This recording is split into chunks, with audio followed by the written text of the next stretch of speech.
Today I want to go through this VT GTS. I want to go through and show some more details of what we've done with the car and what we can do with a customer's car in some of the finer work that Mark's Workshop can do. We'll start with going on.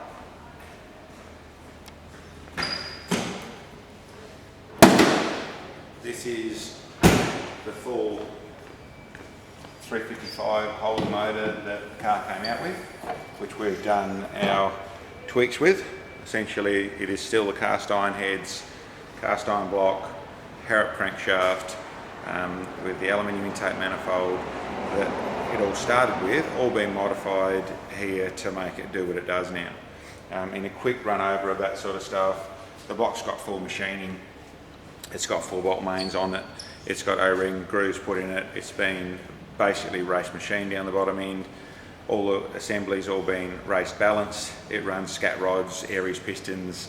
The heads have had a fair bit of porting. There's stainless valves in them, two-piece double valve springs, all in all bits and pieces to make a 355 start to go a bit better. The next thing on top, the intake manifold. It's been through several levels of modification, but that is what essentially started off as one of the original what was called the bunch of bananas, essentially aluminium intake manifold. This has been modified with both where the throttle body's been moved to the front, it's been enlarged to a 90mm throttle body, the upper runners have been cut off and turned into a plenum on the top of it, so essentially it runs a larger plenum with short runners to be able to run the sort of horsepower we want to get to. Other features are under the bonnet are everything from, there's essentially another fuel line that goes in. There's one at the front, one at the rear, so essentially we have twin feeds to the two fuel lines once we start to make higher horsepower.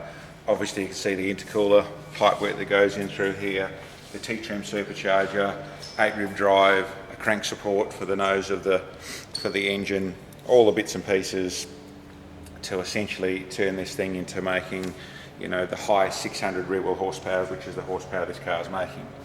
So that's a brief overview of the under the bonnet.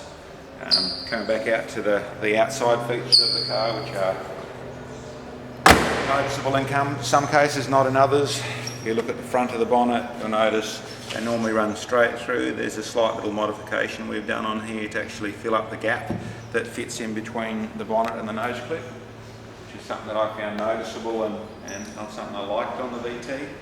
It's here trying to disguise itself as much as possible with the large air-to-air intercooler that's in there. That's all trying to be as invisible as possible.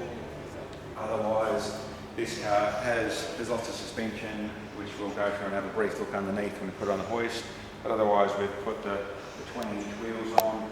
And probably the only noticeable feature that comes out of that is the rear wheels are a 20x10, running a 285 tyre, which don't really fit in the back of one of these cars. So there's a fair bit of modifying to get that whole thing in there.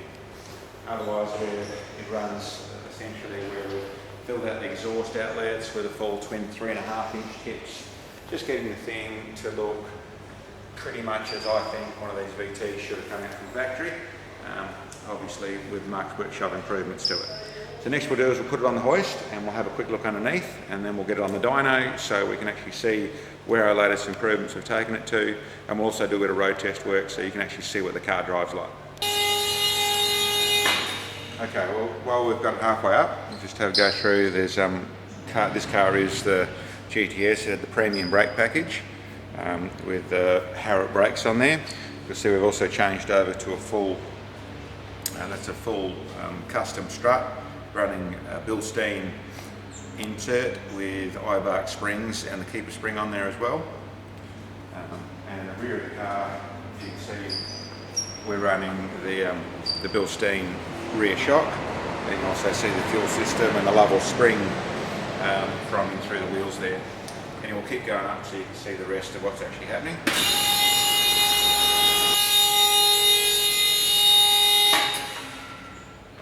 Okay, well under here we've got essentially those twin 3.5-inch tips that go onto a full custom 3-inch exhaust system in this car. As I mentioned, we've got the Bilstein shocks, the heavy duty level springs. This car also actually, we fitted the toe-in adjusters to the back of them. They didn't come out on the VT models, but we've actually custom grafted it in, so it's all a little different. We're still using the same component. These cars also came out with the Hydrotrack diff. That's been removed, and we've put a tree track with 3 9-diff gears in there, and then upgraded all our half shafts and have basically been through the diff. And the other part of that upgrade included Nolothrane through all the front and rear K-frame mounts at the back here. The other thing that's obviously noticeable is this big fuel system.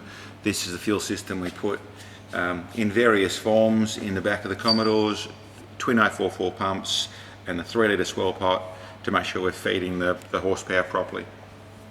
This car has an extra fuel lines in it, and as I said, it has a custom twin 3-inch exhaust system. That's actually probably the main feature about it, apart from what you can almost buy off the shelf nowadays. It has a full twin 14-inch long merge that's in there to actually give us the best balancing we can. We've got the bullet caps we run on most things nowadays. And the other feature about this is it has custom very short 1 7/8 headers that come to a very early collector and then into our 3-inch exhaust system, all suited for the sort of horsepower we're looking at with this car.